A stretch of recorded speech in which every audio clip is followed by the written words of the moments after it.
Good evening, Patriots.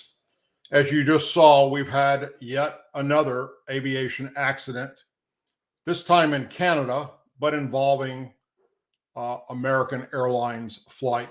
And we will talk more about that here in a minute.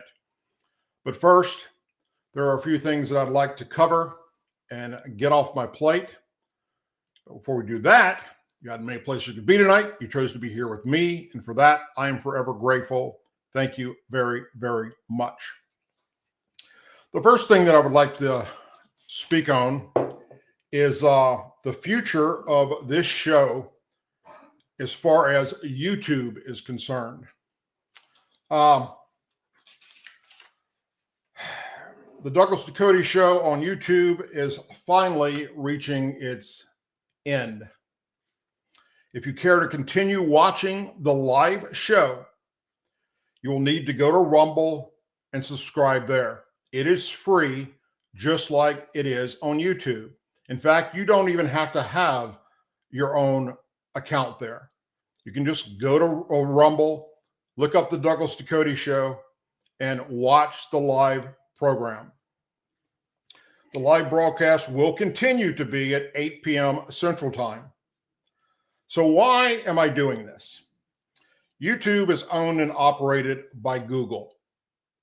Google is anti-Republican, anti-conservative, anti-Donald J. Trump, and anti-supporters of all of the above. Basically, YouTube, Google treats me and other conservatives and Republicans on their platform like Adolf Hitler treated the Jews. Full-blown Nazi censorship, but in this case, on Hunter Biden crack. I refuse to associate my name anymore with a Nazi platform. When will we move to Rumble? And when will it be permanent? Is what a lot of people are asking after I posted this in the community section. Unless I change my mind due to some of the things that I'm working on in the background with attorneys and my senator, Senator John Kennedy, the last live show on YouTube will be next week, Thursday, February 27th, 2025. After the live broadcast on Rumble is over, the show will be uploaded to my YouTube channel as a normal video, just as I do on my website, douglasducote.com. Also, you will still be able to watch the live show on my X account, formerly Twitter. So please, if you've not already done so, take the time to go over to Rumble. Get used to how the platform works. It's no different than YouTube. If you figured out how to find me here on the YouTube channel, then you can find me on Rumble and you can find me on X. Just type in the Douglas Ducote Show. Rumble is free, just like YouTube, but the difference is they're not suffering from TDS. So I hope that my subscribers will understand this, understand why I'm making this move, and will join me and other conservatives, Republicans, and American patriots that are telling YouTube to go screw yourselves. Now, the last thing I would like to get off my mind before we get into tonight's show, there are those that will say that veterans should not be saying anything negative about other veterans. Good gosh, if I've heard that once, I've heard it a million times. Same thing goes with law enforcement officers. Cops don't say bad things about other cops. And members of Congress also believe they should keep their mouths shut when, or if, they had any integrity. They'd be screaming out loud what their party is doing. That goes for Republicans as well as Democrats. If someone is doing something wrong, call them out. That's how it's done. Now, You can be meek and you can be in the shadows and not want to get involved. And that is your right. But for those of you that have been watching this show for the past several years, you know damn good and well that I'm not going to shy away from anything that's controversial. In fact, I'm going to go knee deep into that because I believe in standing up for those who are having their rights stripped away from them. And I believe in standing up for those that are oppressed and for those that are being misled.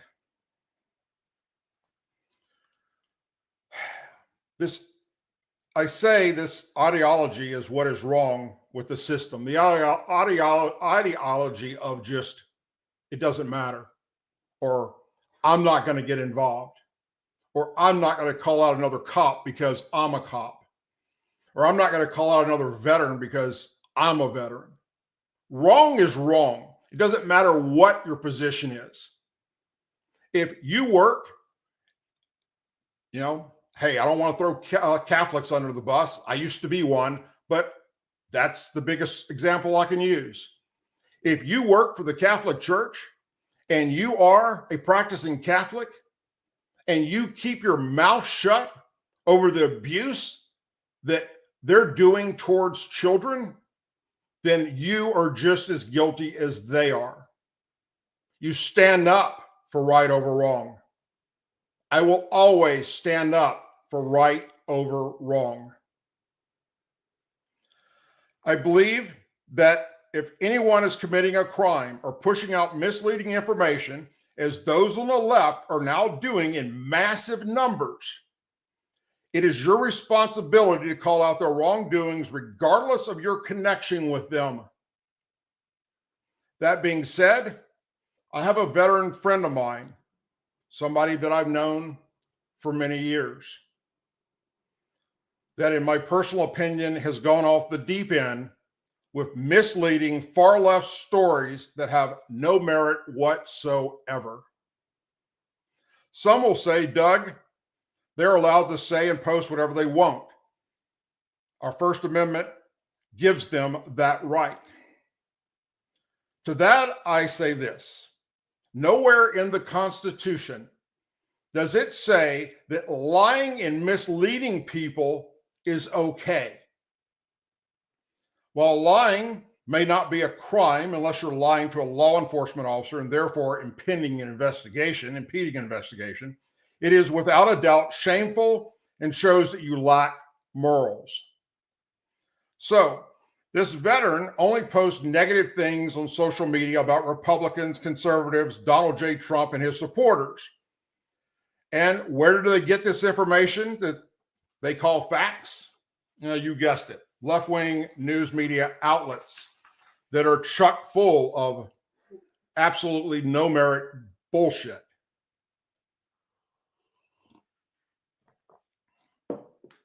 And let me just say this.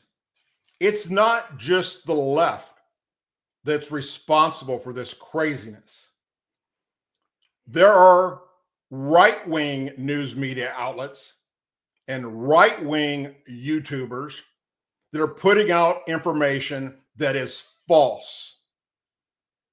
So I'm on that just as much as I am on the left. It's no place for it in my mind, and it needs to be called out.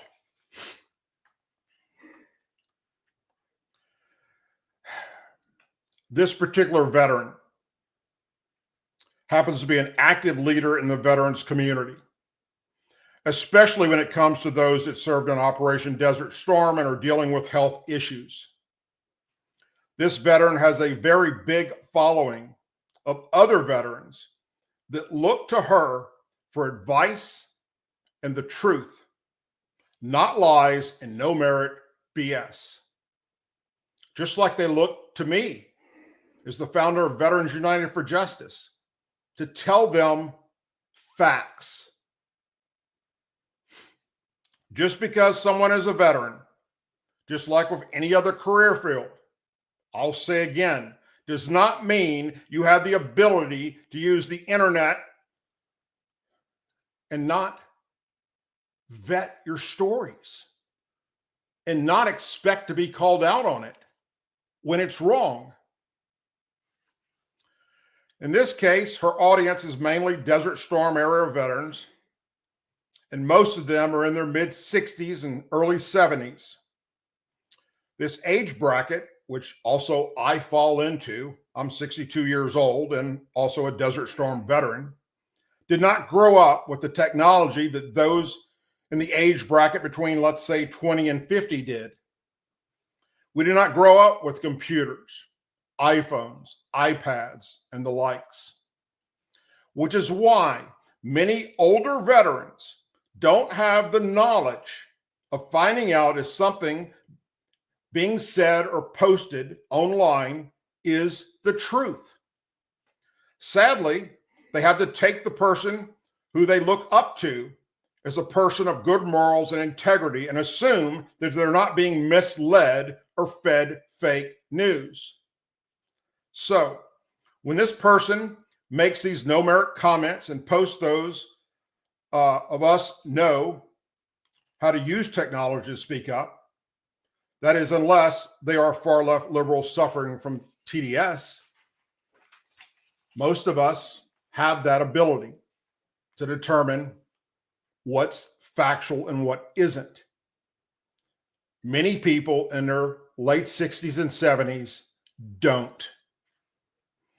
Those without that knowledge just believe this person is telling them the truth and then repost what they shared. That's where my problem resides. Using vulnerable people to spread far left, liberal, no merit ideology. That is sad, that is pathetic, that is wrong, and it shows that your moral compass is broken. So, what did this veteran friend post that was the final straw for me coming out and speaking about this? The following words she posted on social media. Quote, "Many women who have taken their husband's last name in marriage are now facing an outrageous bill in Congress that only their birth name or birth certificate is going to be eligible for them to vote. That includes all documents, credit cards, passports, voting registration cards, and social security numbers, etc. If your name doesn't match the birth certificate name, you may be ineligible to vote." Now, besides the fact that she posted a link to where she got the information, even the link didn't have this information because it's not true. It's coming from far left liberal websites that are anti-establishment of Donald J. Trump, anti-Elon Musk, anti-us holding this government responsible for spending and wasting our money.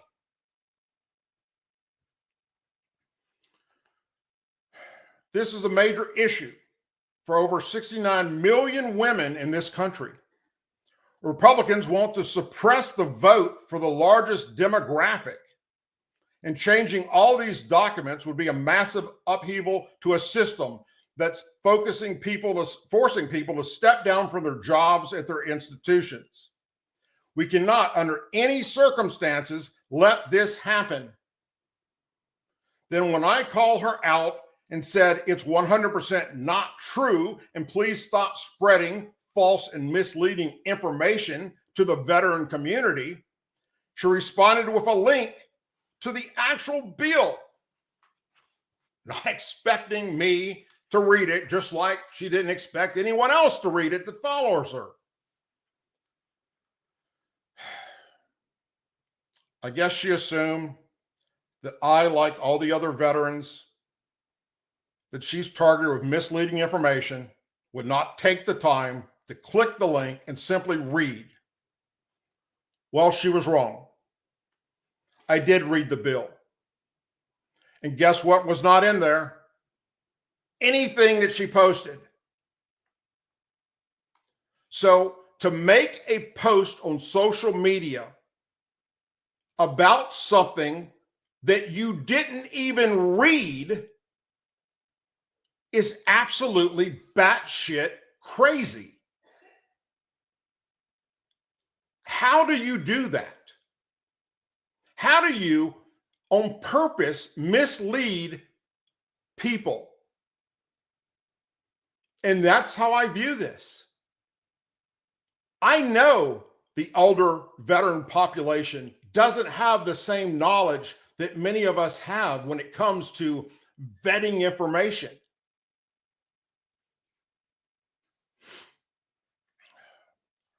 Her posted statement about married women and not voting unless their maiden name on their birth certificate is the same as their social security card and such isn't true, and it wasn't even in the link. She not only spread this false information in an attempt of fear-mongering the older veteran community, but she failed at even reading the very thing that she supposedly got the information from and was showing, this is my evidence. So I made it very clear to her that this needs to stop. Stop screwing the older veteran community by making them believe the crap that you post. If not, I will call you out on my next show. Here we are. She responded by saying she would sue me in court for slandering her and that she had already contacted her attorneys about my plan to out her in the fake and misleading crap that she posted.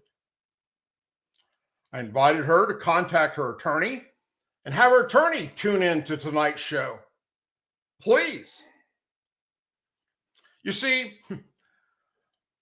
I can't do what I do here on this show without a team of attorneys involved. I get threatened with lawsuits all the time, accusing me of slander and defamation of character. They forget that besides a military veteran, I'm also a veteran law enforcement officer. And I am very, very familiar with the laws in America and a lot of what they mean. And many of my friends are attorneys. Hell, in just my cul-de-sac right here, on one side of me is a DA and an attorney. Across the street is an attorney. Next to me on the other side is an attorney. Yet those making the threats are not smart enough to do a simple Google search of the definition of slander and defamation. So allow me to give you, and anyone that's interested, a definition of what that means. Slander is a legal term that refers to a false oral statement about an individual that harms his or her reputation or standing within the community. I will repeat that. Refers to a false oral statement. Slander is not a crime, but a civil wrong that is subject to being held responsible in a civil lawsuit. Statements made about a person must be factual, or they must express the legitimate opinion of the speaker. Statements are not made in anger or malice, which are untrue or commonly viewed as slander. Defamation of slander, a false and malicious statement spoken by another person that is not true, is a verbal statement. Defamation or definition of defamation or character, the same, but in writing, not verbal. So who is guilty of slander and defamation here? Well, it sure isn't me, who goes out of his way to make damn sure I get my reporting 100% correct. And when I make mistakes, everybody knows, and that's one of the things that people love the most about this show, is I will come back and admit that I'm wrong about something, or I will put it in my community section to remind you that what I said the other night in a show or in a video, I got wrong. Here's the correct information. making posts and statements that are false, and the victims of the crime in this case are elder veterans that believe the outright lies of post. So, prior to coming on tonight, she backpedaled and kind of in a no remorse way shared the actual bill, encouraging people to read it. So I've decided that this was at least a good start on her behalf and would not use her name tonight. I believe in giving people that screw up a second chance. That being said, 26 other veterans that are her friends as well as mine contacted me prior to going live tonight to say she just posted breaking news. Hashtag urgent action item. Called everybody first thing in the morning, if possible, form immediate protest at their office. The evil trolls are in Social Security.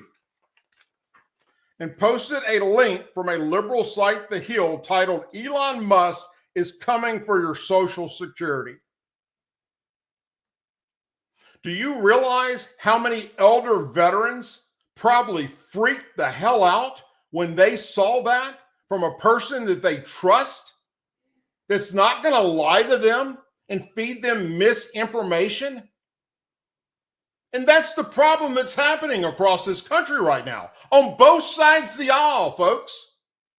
Democrats and Republicans, conservatives and liberals, spewing crap that if they just took 2 seconds to do a little bit of homework, they'd realize, I'm not going to post this because it's not true.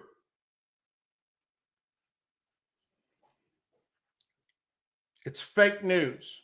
It's fear-mongering. And it's outright lying. Again, who are the victims to these crimes? The older veteran population that look up to her and believe it because she posted it, so it must be true. Now, I did not have the time to actually go read the latest supposed post that she made. I just took what these other 26 veterans reached out to me and said, and I sent her a quick little message explaining it. So I will not address that until I have the time to actually see the post myself. But if it's true, then maybe I will come back in my next show or my next video and actually share her name, which I don't want to do.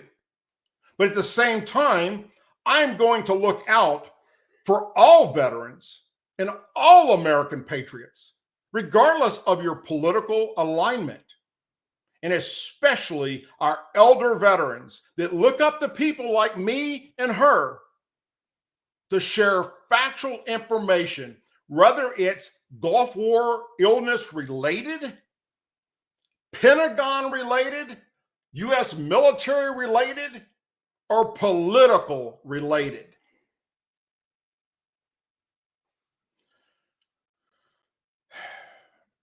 I will always stand for the veteran community, the disabled and special needs, and the oppressed when they're being lied to. Also, if your intentions are to spread false information on any subject, especially political, I don't care if you're a sitting senator, I'm calling your ass out. I don't care if you are a judge, if you are a district attorney, if you are a governor, or you are the president of the United States, if you are the head of the Department of Justice or the head of the FBI. You know, you've seen me sit here and call them out as liars to their face. And I will continue to do that, to make damn sure that everybody knows what's factual and what's bullshit. And I don't believe in feeding people bullshit. I've never done it, and I don't plan on starting it today or anytime soon. It is a sickness that is growing throughout this country on both sides, liberals and conservatives, Republicans and Democrats, spreading information that is false. Look, there are so many things that you can legitimately talk about that are negative about Donald J. Trump. For God's sake, there are a ton of things that you can go talk about this guy that are legitimate, that are true. So why make up shit that's not? And then if you know better, why share that and trying to make other people believe it's true? I'll leave it at that for now. It pains me. It's very, very disheartening when I have to call out somebody that I respect for doing something that's wrong in any community. Now, let's go back to the video you watched in the opening of tonight's show of a Delta Airlines crash. What do we know so far? The aircraft was a CRJ-900 belonging to Minneapolis-based Endeavor Air, a subsidiary of Delta Airlines. Most airlines, their commuter flights, their smaller jets like the CRJ, they don't actually own. Other companies own them and basically lease them out with their pilots to those major airlines, and they paint their name on the aircraft. So this aircraft, although it said Delta Airlines all over it, and some of them will say American or United or whatever, aren't actually that airline. They're just working under their name, and that's the case here. The flight was Delta 4819 that departed from Minneapolis and crash landed in Toronto, Canada, resulting in a fiery crash that ripped off a wing and rolled the plane upside down, as you saw in the video. Thankfully, all passengers and crew escaped, although several had to be taken to local hospitals for injuries they sustained. It is my understanding tonight that there are still 2 people listed as hospitalized and only 1 still in critical condition. That may have changed since I came on tonight. I've watched all 3 videos that have been released so far. And I've spoken with several of my pilot friends, some of whom I've been flying with for 30 plus years as an aviator. And today, they are commercial rated pilots, hold CFI ratings, that's certified flight instructors. So even they have way more knowledge than I do. Well, this is an ongoing investigation. 2 things stick out to us so far that may be contributing factors in this crash. Again, it is an ongoing investigation. It's fluid, but these videos are pretty damn clear. What we know is there were very strong wind and wind gusts at the time of the crash at this airport. A strong gust of wind can and has in the past caused an aircraft to land hard and or land at an angle, breaking all parts of the aircraft like wheels, landing gear. The wind at the time reported to these pilots as they were landing from air traffic controller. Wind is 270 at 23 miles per hour or gusts to 33 miles per hour. I'm using the MPH for those of you that aren't aviation related technology-wise. So they're landing on runway 23, which means they've got a crosswind of approximately 14 miles per hour and are making adjustments in the approach right wing low, which is normal. And at the last moment, you correct that and level the wings. The next thing that could be a factor would be a brake lock. When the wheels touched down, one of the landing gear brakes could have locked up, which might have caused this accident. Or the landing was just hard enough to snap the right landing gear off upon impact with the runway. It is obvious from one of the videos we watched that this was captured from the rear, that the right wing appears to dip down and possibly strike the runway, which means that the right landing gear did hit the runway first. This could be due to a sudden wind gust or simply pilot error, not correcting properly for a crosswind landing. As to which of these factors the investigation will find as the cause is way too early to tell. It could take months or even years or more until the final results are released to the public, although I expect in the next 30 days there will at least be a preliminary report from the FAA or from the Canadian version of the FAA as to what we saw happen and what they believe happened. Once they get the black box out of the aircraft, and of course, the fuselage of the aircraft survives, so the black boxes survive too, they will have all that information of the forces that were put on the aircraft, as well as all the information they have from the weather station there at the airport. Now, some will say, how is it possible for wind gusts to be a factor?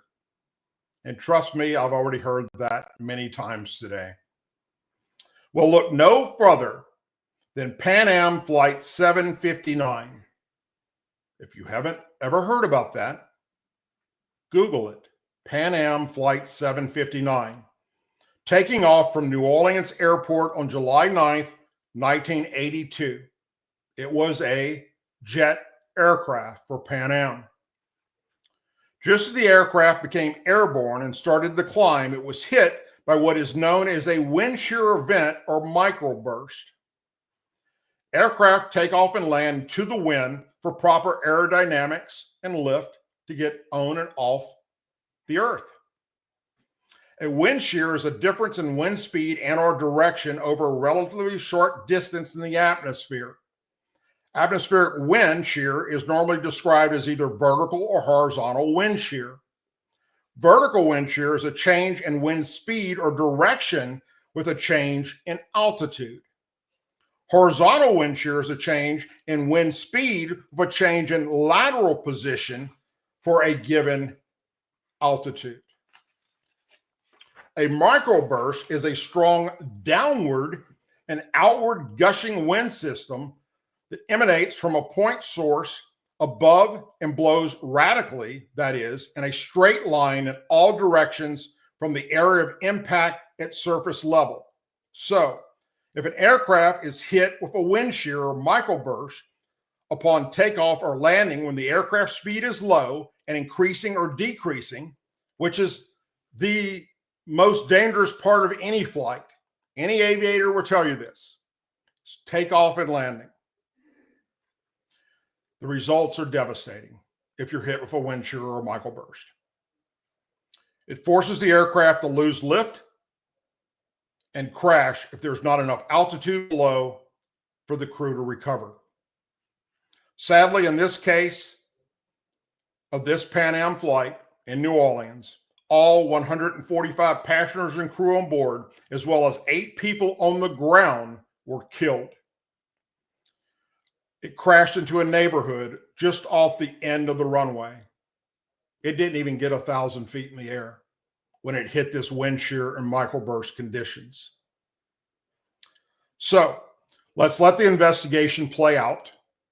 I know there are many, many people on YouTube telling you what happened and how it happened. Many of them are aviation experts, way more smarter than I am when it comes to aviation. But they're misleading people. And that needs to stop. It really does. Let the investigation play out. I'm very confident that one or more of the events that I just mentioned are going to be the smoking gun in this tragedy. My hat is off to the crew who performed their duties without hesitation, putting the safety of the passengers first to get them off this upside down aircraft. And by the way, if you don't know this, they don't train on how to exit an upside down aircraft. It's just not part of the training. It's expected that if the aircraft goes inverted, nobody's going to live.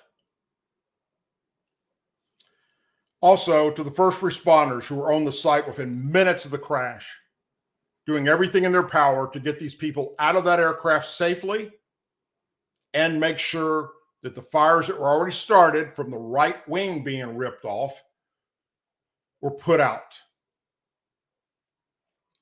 Some people ask, well, how did it flip over? When this right wing gets ripped off that aircraft, this left wing, because the aircraft now does this, and the gear's broken, becomes a sail, just like on a sailboat. Boom, up it went and over it went. That's how it ended up on its back. Okay. Let's get into talking a little bit about corruption. If anybody needs more proof that the Biden-Harris administration was corrupt and cared more about illegals and criminals than American people and law enforcement, well, this story is for you. And let me just stop and make sure everybody's aware of this. Everything I report on, you can find the links to those news organizations in the description of every video I do and every live show I do. It's right there for you to see. In one of his last moves in office, former President Joe Biden granted Peatler clemency over a fiery objection from both former FBI Director Christopher Wray and the FBI Agents Association. I hope these letters aren't unnecessary, and that you are not considering a pardon. Director Wray of the FBI wrote to Biden just 10 days before the president granted him his freedom. But on behalf of the FBI family and out of abundance of caution, I want to make sure our position is clear with you, Mr. President. Peatler is a remorseless killer who brutally murdered two of our own special FBI agents, Jack Kohler and Ronald Williams. He killed two FBI agents. And Joe Biden let this horrible son of a bitch walk out of prison.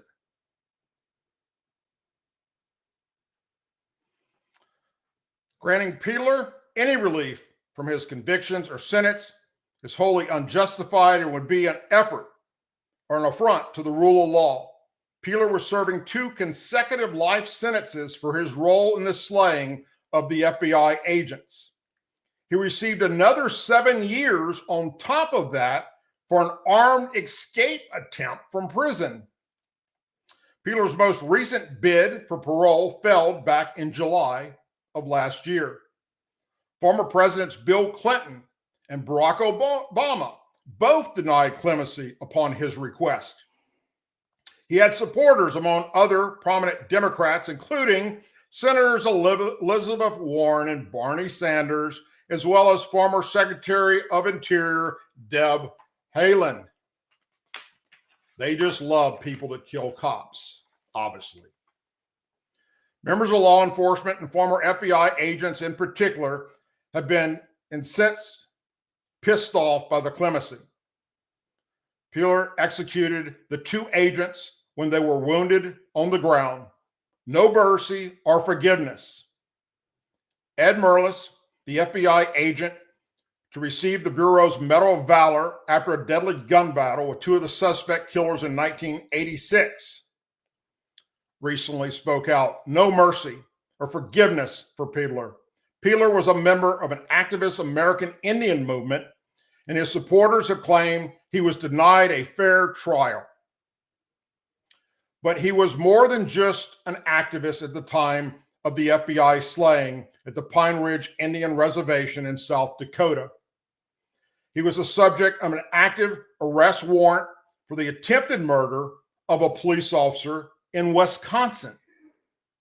He just likes to kill cops. He has since portrayed himself as a political prisoner,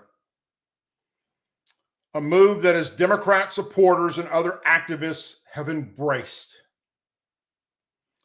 On June 26, 1975, Williams and Kohler, the two FBI agents, were looking for a group of armed robbery suspects in the Sioux Indian Reservation in Pine Ridge, South Dakota. Although Peeler wasn't one of them, he was traveling in a vehicle that caught the agents' attention. The two FBI agents warned over the radio that someone was about to open fire on them. It was a setup. They pleaded for help, but backup was miles away. By the time help arrived, the agents were dead. But responding agents and local police also came under gunfire at the same time that they arrived. In the aftermath, investigators found 125 bullet holes in the FBI agent's car. As they returned, only 5 shots before they were killed. Both had been injured in the ambush and died from execution-style wounds to the head with a .23 caliber bullet up close. So they're in their car, didn't even get a chance to get out. They've been wounded by the gunfire, unable to return fire, and this dude walks up to them and executes them by shooting them in the head. Peeler was the only person on scene carrying a weapon that could have fired those rounds, according to the FBI. It was an M16, or what we commonly call the AR-15 style rifle. 4 men were arrested in their deaths, but only Peeler was convicted. The government dropped charges against James, Eagle, and robbery suspect whom Williams and Kohler were looking for at the start of the shootout. 2 other men were acquitted at trial in 1976. Peeler's appeals have repeatedly failed, and according to the FBI, he admitted to firing at the agents on multiple occasions.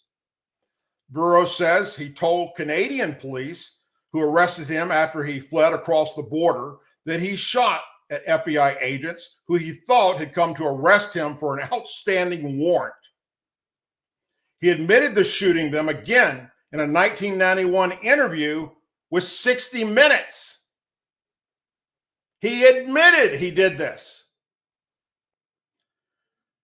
Nevertheless, Peeler's supporters have argued that his initial 1977 conviction was based on shoddy evidence and prosecutorial misconduct.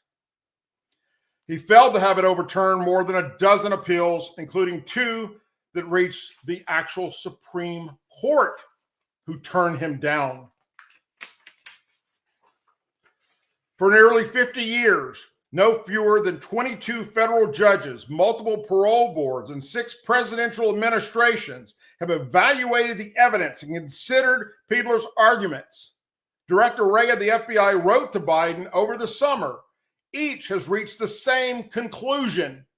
Peeler's claims are meritless, and his convictions and sentence must stand, not to mention that he admitted to killing the 2 FBI agents. Biden countered that Peeler's support outweighed the courts and the concerns of the FBI agents, families, and colleagues. So once again, to hell with the rule of law and the safety and security of the American people. Why can't the left see this for what it is? Joe Biden not only reduced the death penalty to life in prison for all the federal inmates that were on death row except for one. But he let this FBI killer walk.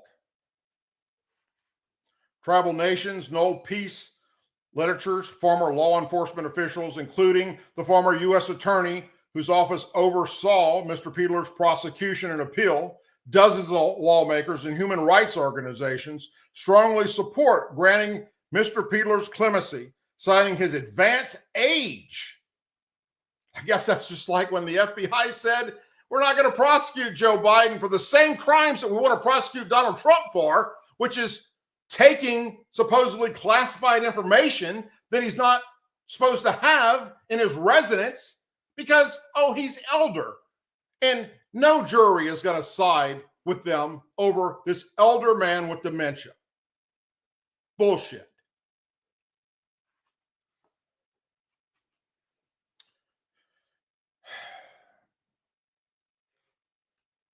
God, this just pisses me off the more I think about this. Leonard Peedler has never expressed remorse for his actions, said Natalie Barr, the president of the FBI Agents Association.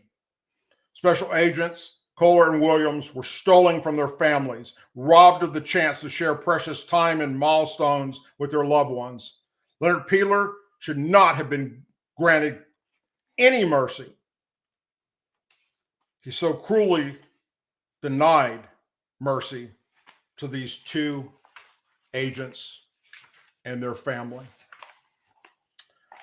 Now, I also got a copy of the letter that was sent by FBI Director Wray to Biden just January 10th, last month, 2025, begging him not to let this guy walk.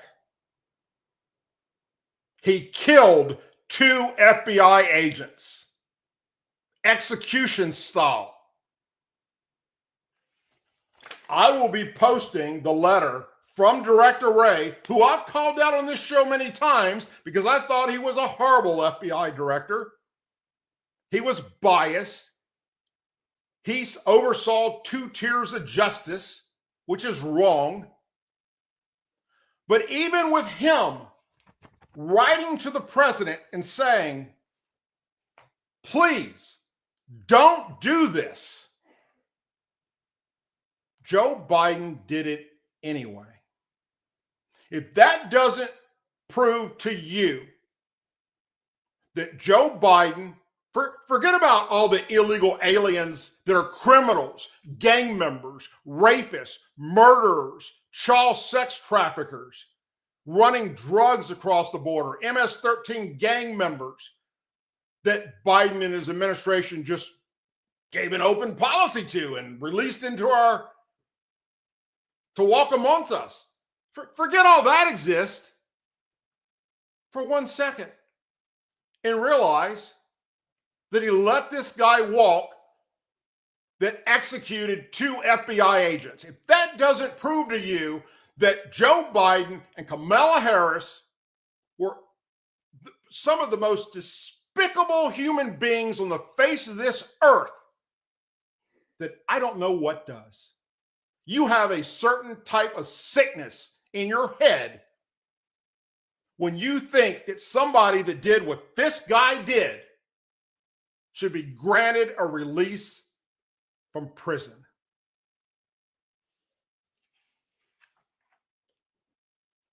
Anyhow, a House Democrat strategy to go after legislation aimed at making it a federal crime to try and invade law enforcement within 100 miles of the border backfired last week after dozens of House Democrats voted in favor of the bill. That's right. There was a group of House Democrats, which we're going to talk about here, that did not want to make it a federal crime of evading law enforcement running within 100 miles of the border. I urge my colleagues who oppose H.R. 35, let's call this bill what it is: fear-mongering dressed up as officer safety. Congresswoman Janelle Byman, Democrat, Oregon, said last week about the bill, named after late Border Patrol agent Raul Gonzalez, who died in a pursuit in 2022 at the hands of an illegal alien. House Resolution 35 would make individuals convicted of intentionally fleeing law enforcement in a vehicle subject to up to 2 years in prison and fines if the police chase results in death, and only if the police chase results in death. The individual could face up to life imprisonment under the legislation and potentially face deportation if the person involved in this country is here illegally. The bill echoes one of the darkest chapters in our nation's history, the Fugitive Slave Act of 1850. Just like the shameful law H.R. 35 forces local authorities, encouraging the deputization of random people to do the federal government's work, punishing them if they refuse. Back then, it was hunting people down who dared to seek freedom. And they're talking about black slaves. Today, it's forcing local police to become federal enforcers, she continued in her House floor speech. Regardless, the bill passed 264 to 155, with 50 Democrats voting in favor to hold them accountable. The legislation is now in the hands of the Senate, where Senator Ted Cruz is leading the charge on the proposal. The bill delivers a clear message to anyone who endangers our community that they will be held accountable to the fullest extent of the law. Representative Juan Castanami, Representative Republican Arizona, said about the legislation he is sponsoring. Police pursuits near the border are a frequent sight as smugglers hope to evade law enforcement. Under the Trump administration, there's been an across-the-border crackdown on border and immigration policies, including sending the military to the border as well as deportation raids throughout the country. Burnham started in Congress last month, and she narrowly defeated former Representative Lori Chavez DeRemy in November. Chavez DeRemy is now President Donald Trump's nominee to serve as Labor Secretary. The seat will likely be one of the nation's most competitive in 2026, according to the Cook Political Report, which ranks the seat as leaning Democrat. Janelle Broman's unglued comments reinforced she has hell-bent on pursuing a dangerous anti-police officer crusade in our Congress. Her extremist vote, siding with cartel terrorists over border patrol, puts everyone in danger.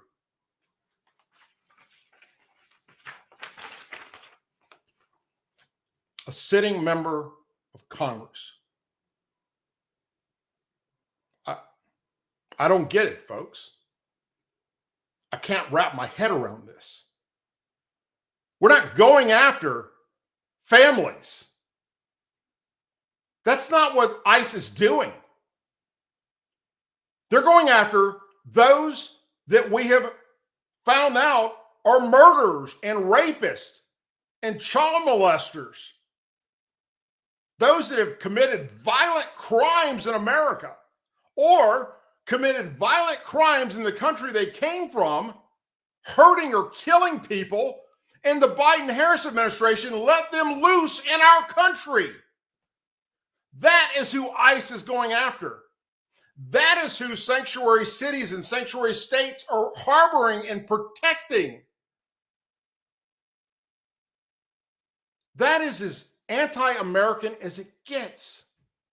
Look, Republicans and conservatives do not have a problem with immigrants coming to America. We're all immigrants, for crying out loud. My family wasn't from here. They started over in Europe, in France. They went to Nova Scotia. They eventually came down to Louisiana. Everybody that's alive today, your families came from someplace else. We're a melting pot. We welcome you to come to America legally. Go through the proper process, get vetted, and then come here and sign up to become an American citizen and work and live the American dream. But those that are evading law enforcement and coming across a fucking Rio Grande River and tromping through the desert for thousands of miles, instead of going through the checkpoint, why do you think they're risking their life to do that and paying these cartel members money to get them across? It's not because they're nice people and they just don't want to go to the checkpoints. No, it's because they're bad people, or they're terrorists, as we have now found out, or within our country, thanks to Joe Biden and Kamala Harris. And these liberal Democrats fucking don't see this. It's crazy. And they're out there protesting and screaming and hollering and holding up signs, and Elon must go, and Elon's a Nazi, and it just goes on and on and on, and sharing this liberal ideology propaganda that's just not true. We have a bunch of dumb, stupid humans walking this earth.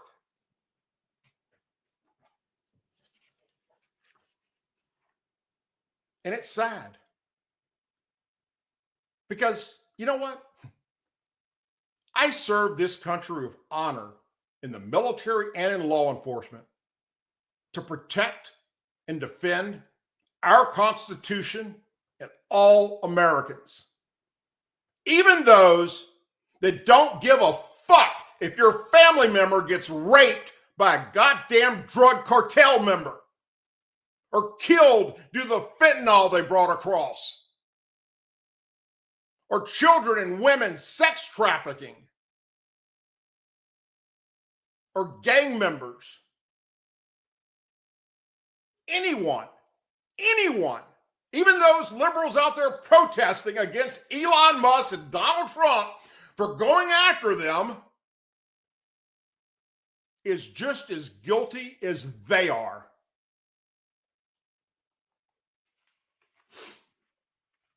Moving on, the Trump administration's Department of Government Efficiency, DOGE, discovered an identification code linking U.S. Treasury payments to a budget line item, which accounts for nearly $4.7 trillion in payments, which was oftentimes left blank.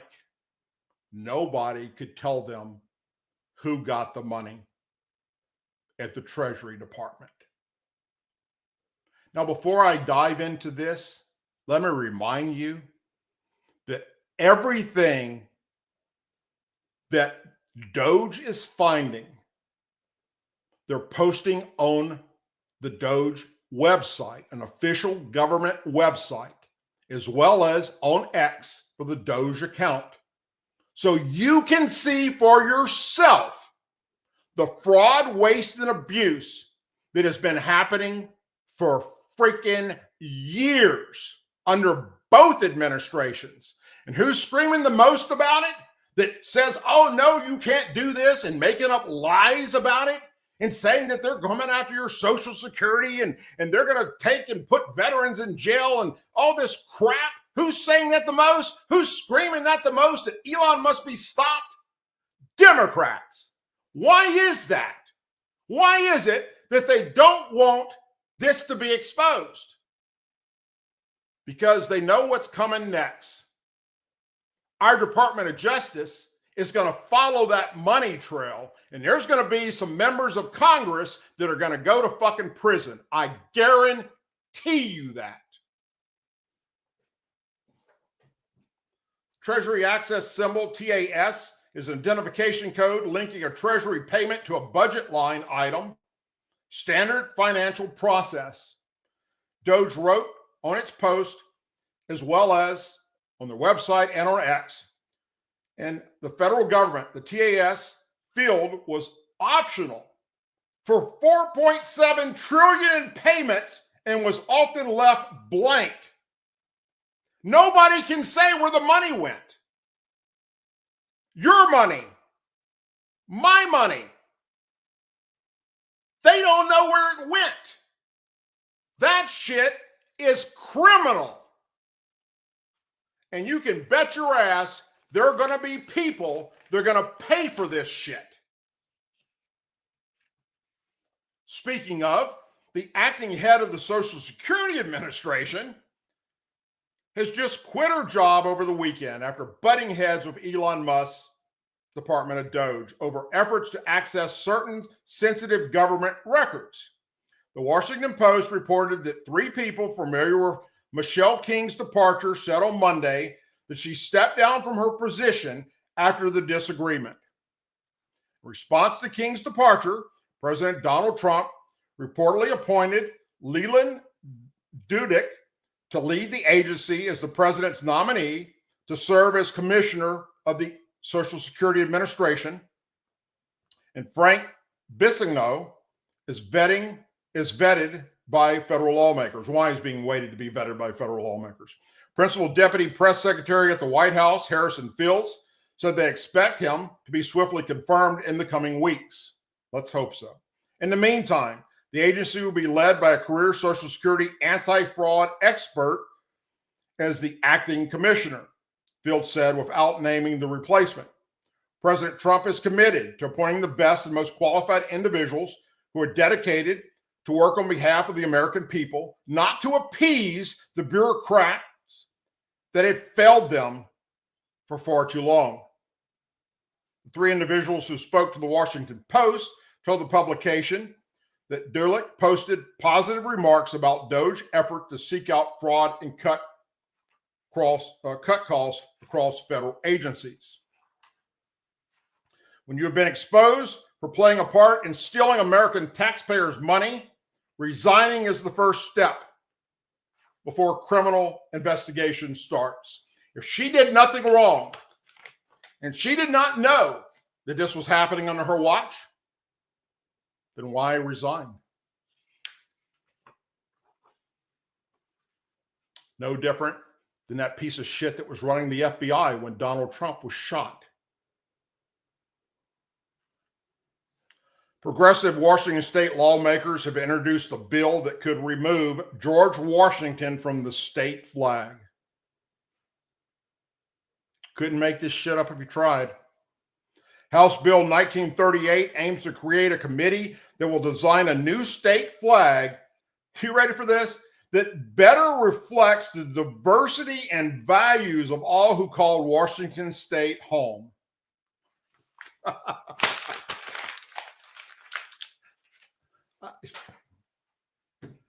You know what that's about, folks? If you don't know, let me share it with you. George Washington owned slaves, they said. I don't give a shit if he did or didn't.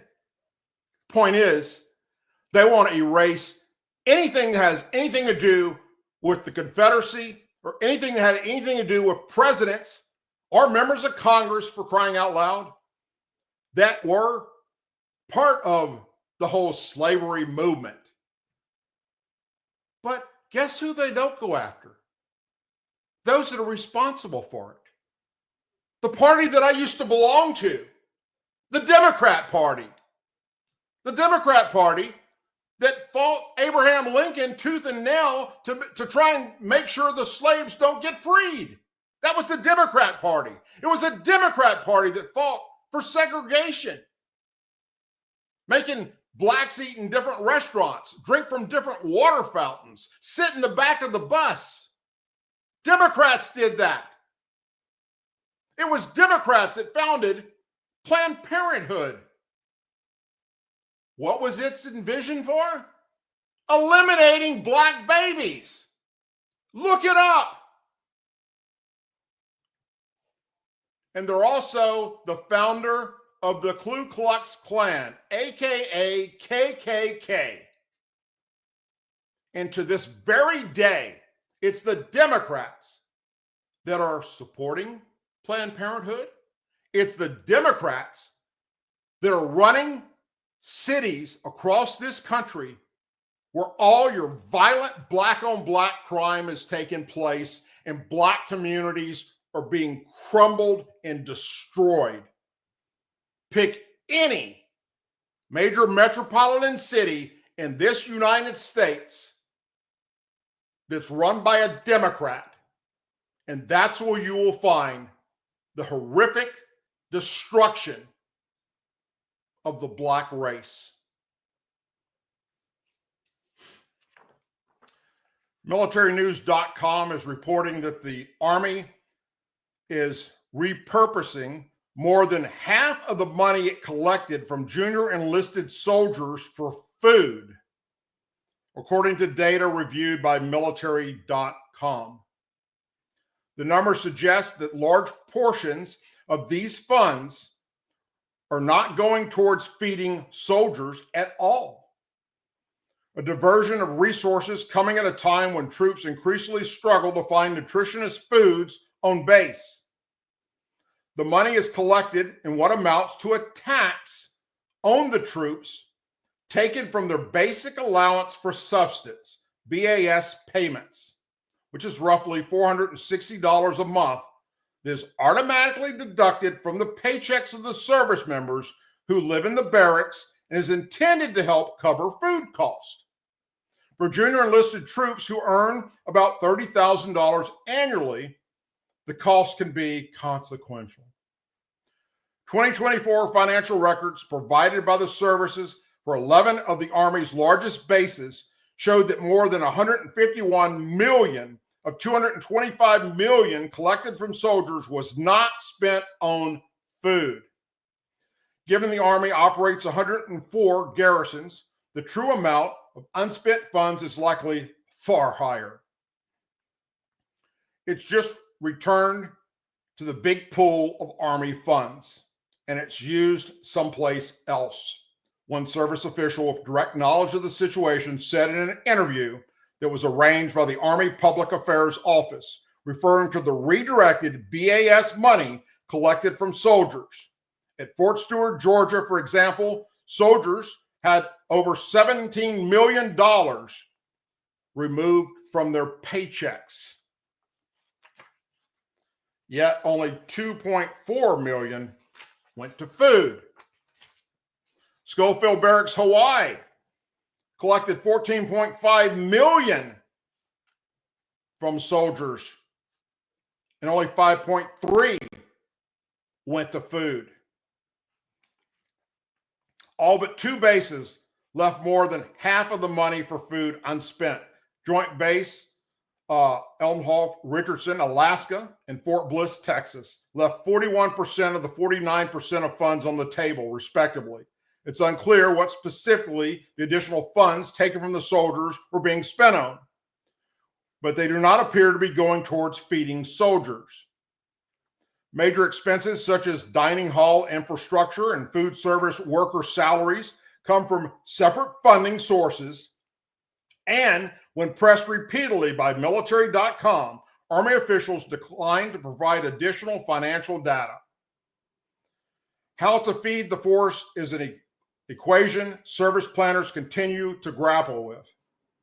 In 2023, Military.com reported that Fort Chavez, Texas, aka Fort Hood, the Army's most extensive base, was barely able to keep its food services running for much of that summer, which only 2 of its 10 dining facilities were open, leaving soldiers struggling to find food. In November last year, the publication reported pervasive food shortages at Fort Carson, Colorado. Soldiers were fed meals that were just a slice of toast and lima beans, according to Military.com. The Army has a nutrition policy on what is supposed to be fed to soldiers, though it is rarely followed and in some cases outright ignored. The services invested so-called kiosks, which are cheap alternatives to major dining facilities. Then you take away their BAS to take away their ability to go out and feed their families or feed themselves out in the public. What's wrong with this? Where did this start? Under Joe Biden and Kamala Harris. But do you see a single Democrat or liberal veteran preaching about this shit? No, you don't. Because they don't give a fuck. Just like Joe Biden and Kamala Harris didn't give a fuck about veterans or law enforcement officers or the rule of law. Wake up, for crying out loud.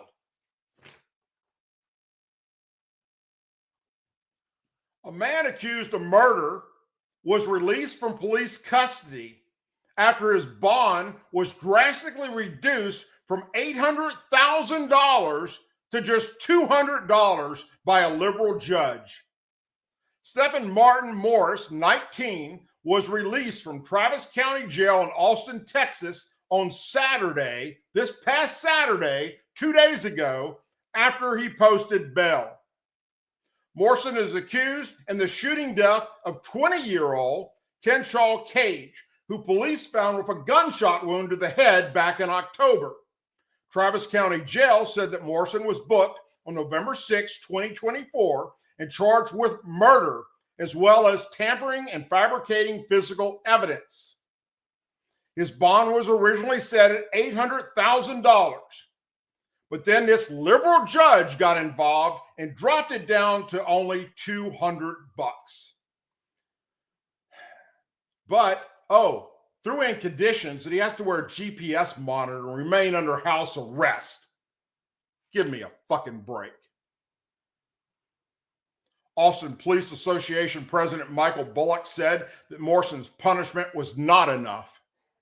For a man accused of murder to have his bond reduced so low that he's able to walk free is a slap in the face to all of those in Austin, all Americans, all the victims of the crimes, and law enforcement.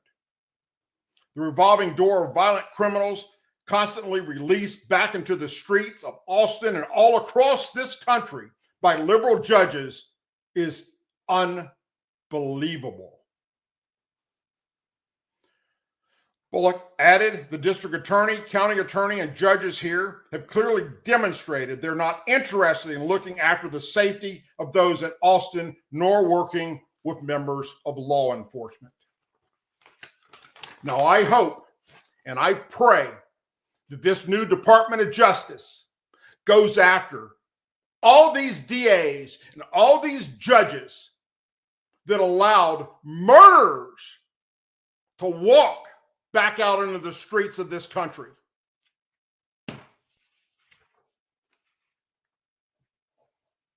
Iran has made it very clear over the years that they are in the process of making an ICBM and nuclear weapons to fire it at Israel and, in their words, wipe Israel off the face of the earth. Trump has made it very clear that Iran will never be in possession of a nuclear weapon under his watch. Now, a senior Iranian official yesterday condemned a meeting between U.S. and Israeli officials, calling it an illegal effort to stop Iran's nuclear ambitions. That senior Iranian official is Iranian Foreign Ministry spokesperson Ismail Baghli, which is the equivalent to our White House press secretary. He blasted the meeting as a violation of international law and an effort that, in his view, Washington, D.C. and Israel remain powerless to stop them. He said, when it comes to the country like Iran, they cannot do a damn thing to us, he told reporters in the press conference. He was referring to the sit-down between U.S. Secretary of State Marco Rubio and Israeli Prime Minister in Jerusalem this past Sunday. Their meeting focused heavily on Iran's nuclear ambition and threats towards Israel and their support of terrorist organizations such as Hezbollah and Hamas. Israel Prime Minister, for his part, has signaled growing momentum between the U.S. and his country to curtail Iran's nuclear program, telling reporters after the Sunday meeting, "I have no doubt we can and we will finish the job of stopping Iran from getting a nuclear weapon." However, this was shortly disputed by Iran's foreign ministry spokesman, who said, "You cannot threaten Iran on one hand and claim to support dialogue on the other hand." His remarks come after Israel Prime Minister boasted that Israel's military operations have weakened Iran's proxy groups in the Middle East, including the Palestinian terror group Hamas, when he said, "We can and will finish the job." Some analysts have suggested Israel's increasing rhetoric on Iran's nuclear program could risk derailing Trump's stated interest in reaching a peace deal with Iran. Rubio said yesterday that the meeting furthered what he described as President Donald Trump's bold plan for Gaza, describing Iran as the single biggest obstacle to peace in the region. And he is 100% right. The president has also been very bold about his views of what the future of Gaza should be.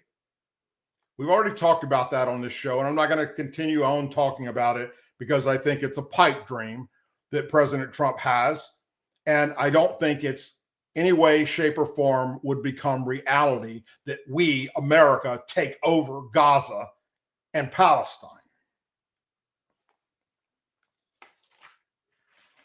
I will say this much. You've heard me say it on this show many times. I'll say it again.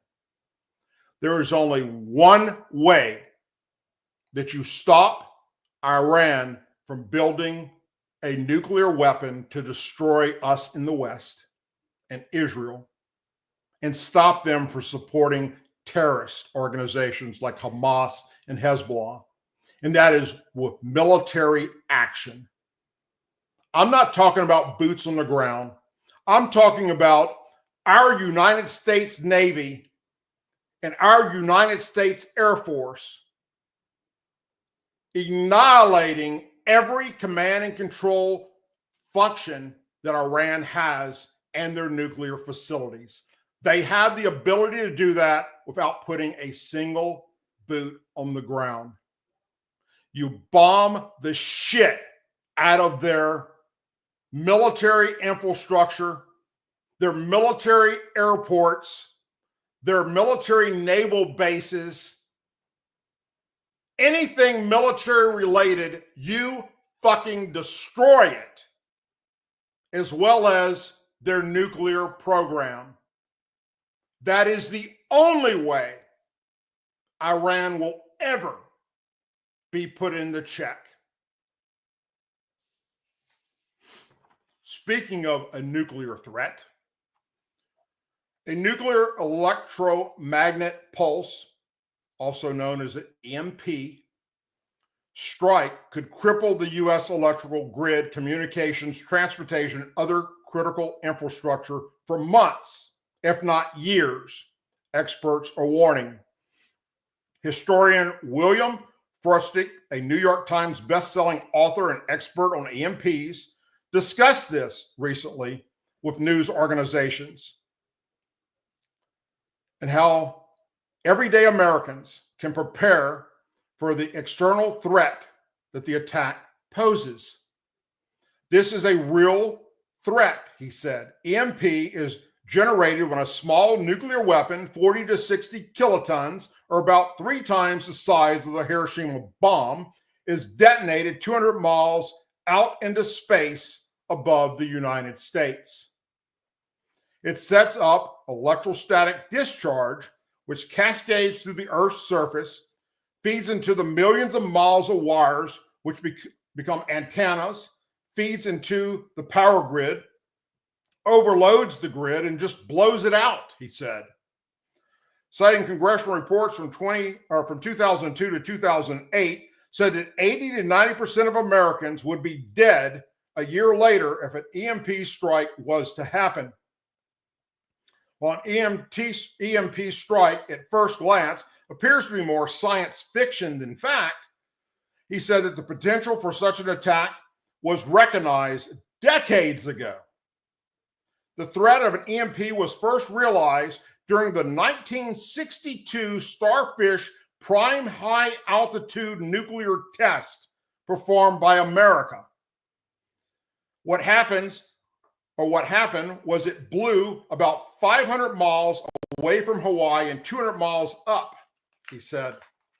They were able to bring the system back within a matter of days, but that would be like it took a month, 6 months, or a year, 5 times to fix. The later, Peter Prey, a nuclear weapons expert and former staff director of the Congressional EMP Commission, agreed. Before his death in 2002, Prey warned that Kim Jong-un's launch of a high-altitude ballistic missile was a test of North Korea's EMP capacities against the United States. Cars would be paralyzed, he said in his report to Business Week in 2017. Airplanes would fall out of the sky. None of their electronics would work. You'll have natural gas pipelines explosions, nuclear reactors overloading. And worst of all, if you had a protracted blackout, it would be a serious threat to the survival of the American people. The threat of EMP propelled Donald Trump during his first term back in 2020 to issue a study with the Department of Defense and Department of Homeland Security. Just within the last couple of days, the Trump administration is again talking about Israel's Iron Dome built by the United States. He shared 3 ways the U.S. could prepare for the potential EMP attack, calling the critical electrical grid inadequate. He argued that it needs to be updated for the 21st century. It's scary to realize that almost all of our electricity is pumped on systems that are 30, even 40 years old. Joseph Bartel, communications consultant or former energy spokesperson, wrote a piece titled "The Electrical Grid is a Desperate Need of Investment and Modernization." This isn't just an infrastructural problem, it's an economic opportunity, he wrote. By unleashing vast resources and problem-solving determination towards the grid, the president could solve a decades-long challenge while creating thousands of direct and indirect jobs. Similar to Israel, the U.S. needs an Iron Dome, he said. Ronald Reagan proposed it in the 80s. It was known as Star Wars. And who was against it? Most members of Congress on both parties. Folks, I agree 100%. I've done a little bit of study on EMPs. It's easy to look it up. The ability's there. North Korea, Iran, China, Russia, all the people that don't like us are trying to come up with a way to make that a reality. And then people laugh at those that are survivalist and those that stockpile emergency food and water and survival gear, saying that we're just conspiracy theorists and alarmists. If an EMP did happen, those that prepared are the only ones that are going to survive it, period. And last tonight, the NAACP, an organization just like Black Lives Matter, I said it once, I'll say it 1,000 times, does not give 2 shits about Black communities. You need proof? The NAACP is calling on Black consumers to direct their nearly $2 trillion in buying power towards companies that have kept their commitments to diversity, equity, and exclusion, DEI initiatives. In a Black Consumer Advisory memo that was released this past Saturday, the NAACP said that Black consumers have purchasing power exceeding $1.8 trillion annually. The memo included a call to action for these consumers to begin steering that power away from any company in America that had begun cutting back on DEI-related positions, programs, investments, and hiring practices. According to the group, such rollbacks reinforce historical barriers to progress under the guise of protecting meritocracy, which they say was a concept often used to justify exclusion.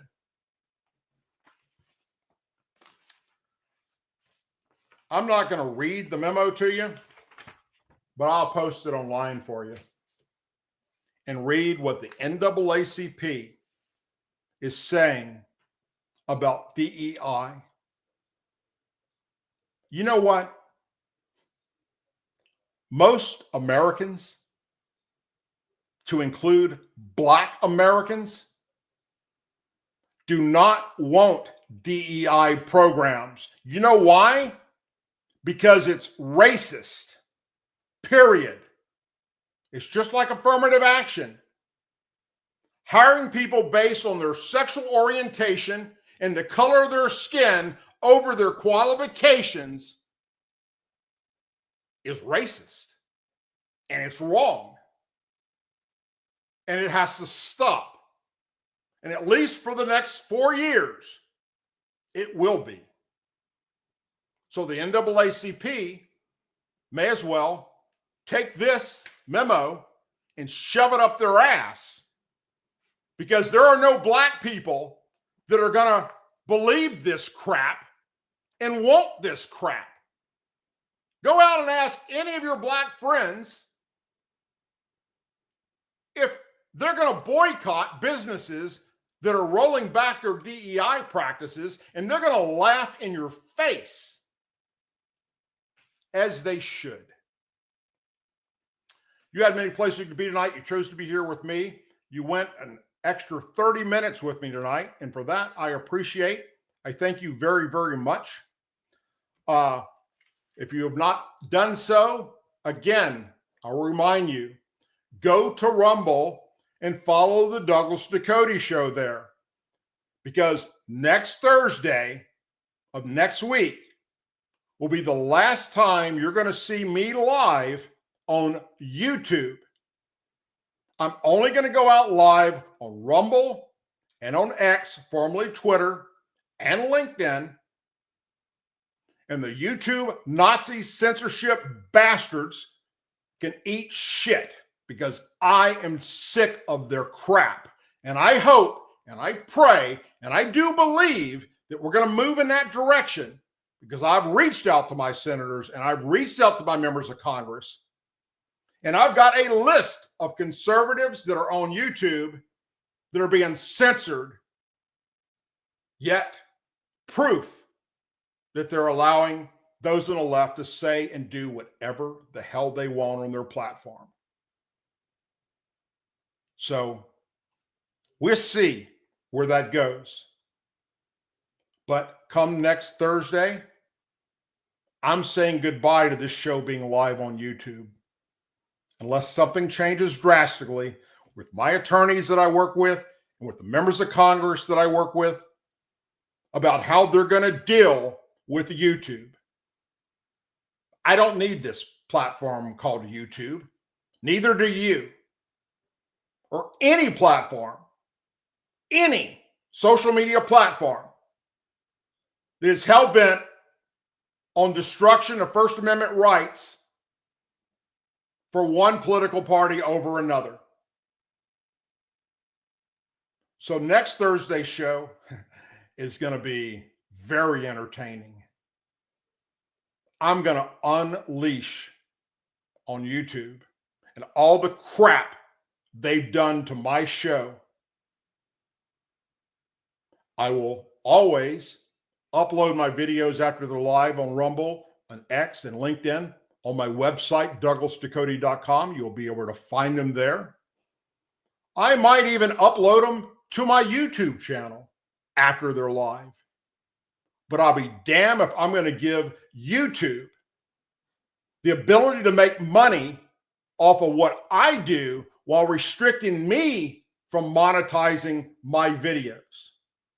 And that's what they're doing that's really pissing me off, and other conservatives.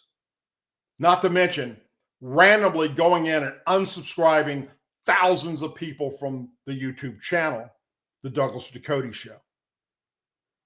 I'm calling them out, and I'm trying my damnedest to get Congress to do the same thing. So expect that in the coming months and or years. Tune in. I'll let you know when it comes my time to take the stand in front of Congress and share what YouTube and Google has done to the Douglas Ducote Show. I will never stop fighting for right over wrong. Never. I will call it out wherever it's at. And if you don't like it, turn the fucking channel and don't watch it. But that's not what the liberals do. They go on personal attacks against me and my wife and my special needs son and my moderators that happen to be part of the LGBT community, calling them faggots, and YouTube lets them do it when it's against their policy.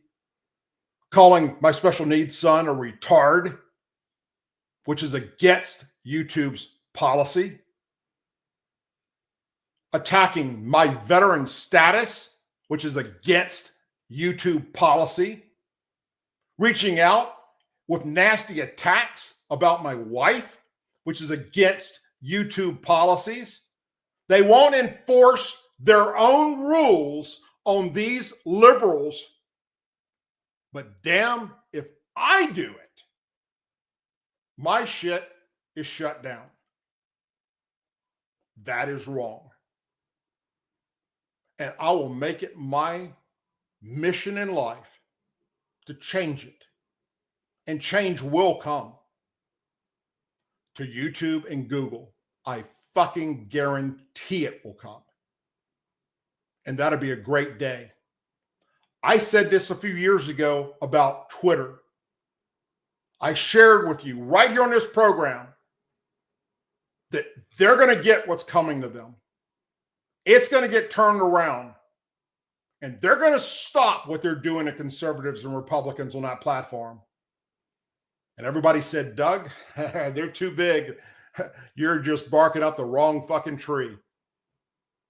And guess what happened? Now I'm proud to be on X, formerly Twitter, because it got bought out by somebody that said, you know what? Enough of that silly shit. And maybe he'll do that with YouTube. We'll see. Tomorrow night, Wednesday, my wife and I will be doing our normal show that we do on Wednesday night, which is not political. I'll be back here Thursday for another live show. I hope you will tune in. Please share my videos, share my channel with your family and friends. Make sure if they have little kids, you remind them that sometimes Mr. Douglas says a bad word or two, or tonight, 50. But you get the point. As always, please say a prayer for our men and women serving in the United States military, our veterans, our law enforcement officers, our first responders, their families, our angel families, our blue and gold star families in our country. May God bless the United States of America, and may God bless each and every one of you. Thank you for being here with me tonight. You could have been in many other places, but you choose to tune in here. And that's why I do this. It's not for me. It's for you, the American patriots of this country that want factual information that's straight up, not politically correct, and in the face of those that are opposing it. Good night, everybody. Be safe.